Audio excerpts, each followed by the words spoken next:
Hey guys, welcome back to Battlefield 5. Well, I've had a whole week now to experience the game, and I'm still quite impressed. I was a little reluctant to pick up the game and even had my eye on Call of Duty, which would have been my first time playing COD.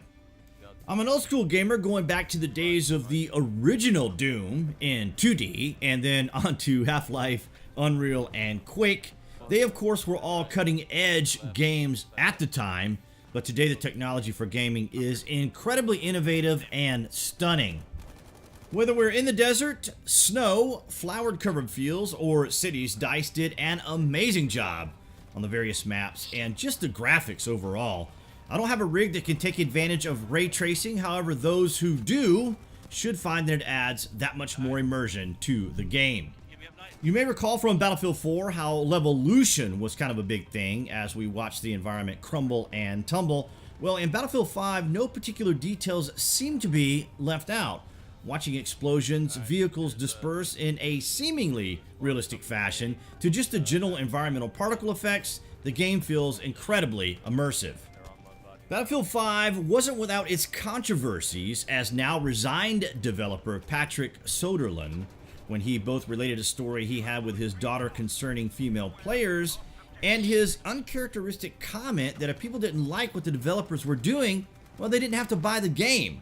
That's kind of the superficial, quickie outline, but it was enough to create quite a stir in the gaming community.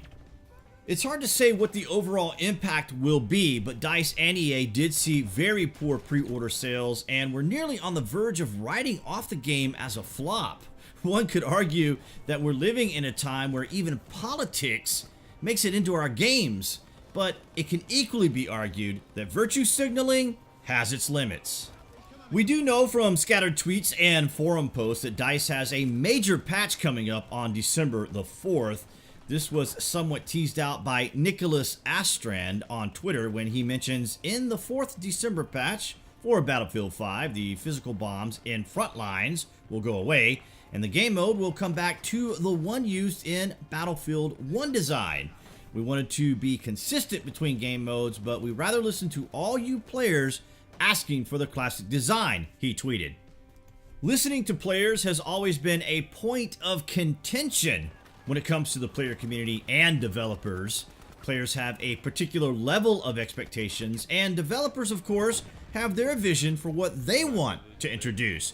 It's always been understood by old school gamers that adapting to gameplay was part of the challenge. We were introduced to an environment and we had to try to adapt. Today, it's a different story. Players have levels of expectations, and developers do make an effort to bring those expectations into reality. However, even the best tools, with the best intentions, and with as much time as possible, game designers still have to work within a certain parameter. We do know that in the December 4th patch, we can anticipate quite a few changes to gameplay. In particular for me, some adjustments to medics, because I do enjoy playing my medic. Most of the gameplay you see here is me playing the medic, a few shots here and there of me playing Assault.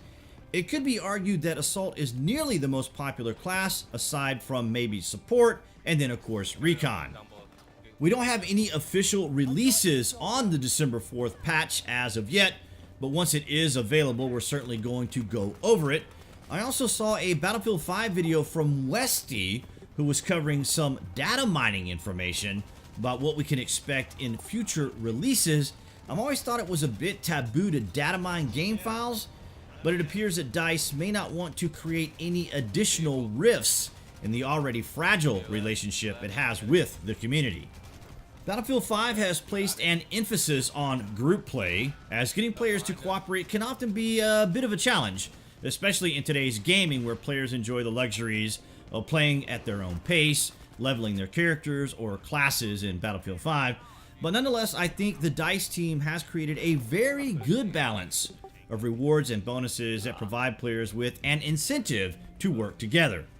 In the few pickup groups I've played with, it does seem players are a little more cooperative, much more than I'd say Battlefield 3 or Battlefield 4. It's kind of a nice change coming from a guild that is mostly MMORPG focused, and where group play is an integral part of our gameplay.